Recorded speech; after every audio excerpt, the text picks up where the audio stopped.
नमस्कार दोस्तों, स्वागत है आप सभी का आर के करियर गुरु में। आज के इस वीडियो में हम जानने वाले हैं पर्यावरण क्षरण या पर्यावरण अवनयन। इस पर्यावरण क्षरण का मतलब है हमारे प्राकृतिक चीजों का दोहन हो रहा है, यानी जल, मृदा, वायु के गुणवत्ता में कमी आना। वही पर्यावरण क्षरण या पर्यावरण अवनयन कहलाता है। आइए इसमें हम लोग जानते हैं कि इसका क्या कारण है पर्यावरण क्षरण होने का।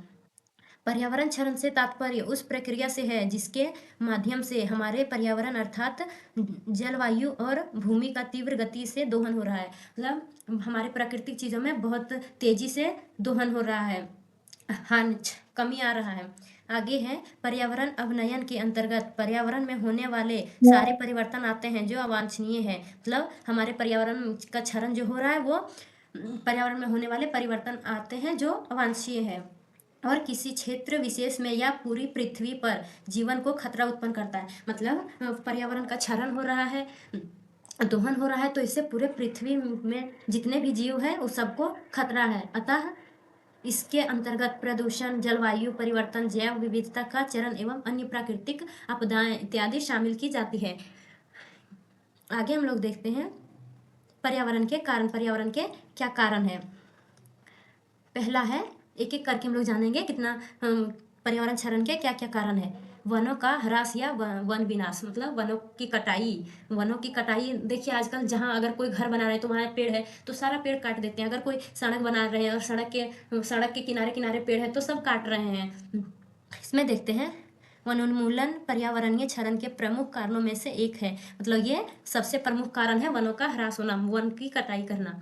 हमारे पर्यावरण को सुरक्षित व स्वच्छ बनाने में वनों का बहुत महत्व है। मतलब हमारे पर्यावरण को स्वच्छ बनाने में वन का बहुत ही ज़्यादा महत्वपूर्ण हाथ है। परंतु मनुष्य अपनी आवश्यकताओं की पूर्ति के लिए वनों की पर्यावरणीय व जैविक महत्व को अनदेखा कर रहा है और दिन प्रतिदिन वनों का दोहन कर रहा है। दिन प्रतिदिन वनों का दोहन के कारण पर्यावरण क्षरण हो रहा है। पर्यावरण वन का जितना ज़्यादा कटाई होगा पर्यावरण उतना ज़्यादा ही क्षरण होगा, इसीलिए हमें उसे रोकना चाहिए काटने से। आगे है जनसंख्या वृद्धि। दूसरा पॉइंट है जनसंख्या वृद्धि। जनसंख्या में हुई अभूतपूर्व वृद्धि के कारण पृथ्वी पर हर उस गतिविधि में तेजी आई है जिससे पर्यावरण को नुकसान पहुंचाता है, क्योंकि मनुष्य पूर्ण रूप से अपनी आवश्यकताओं की पूर्ति के लिए प्रकृति पर निर्भर रहता है और जितनी जनसंख्या बढ़ेगी प्राकृतिक चीज़ों का दोहन भी बढ़ेगा। मतलब जितनी भी जनसंख्या ज़्यादा होगी प्राकृतिक चीज़ों का उतना दोहन होगा। ज़्यादा जनसंख्या बढ़ेगा तो ज़्यादा ऑक्सीजन की ज़रूरत होगी और पर्यावरण पर इसका दुष्प्रभाव भी पड़ेगा। अतः स्पष्ट है कि जनसंख्या वृद्धि पर्यावरण क्षरण का प्रमुख कारण है। जनसंख्या वृद्धि भी पर्यावरण का प्रमुख कारण है। आगे है जलवायु परिवर्तन। तीसरा पॉइंट है जलवायु परिवर्तन।